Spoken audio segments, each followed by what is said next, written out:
மனிதர் உணர்ந்து கொள்ள இது மனித காதல் அல்ல,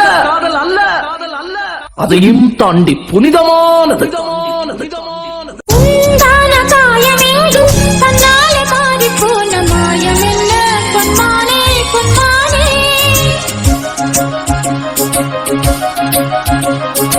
என்ன காயமான போதும் என் மேனி தாங்கிக் கொள்ளும் இந்த மேனி தாங்காது சென்றேனே.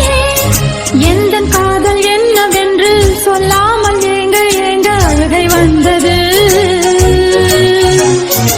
எந்த சோகம் உன்னை தாக்கும் என்றெண்ணும் போது வந்த அழுகை நின்றது. மனிதர் உணர்ந்து கொள்ள இது மனித காதல் அல்ல, அதையும் தாண்டி புனிதமானது. அபிராமியே தாலாட்டும் சாமியே நான் தானே தெரியுமா? சிவகாமியே சிவனில் நீயும் பாதியே அதுவும் உனக்கு புரியுமா?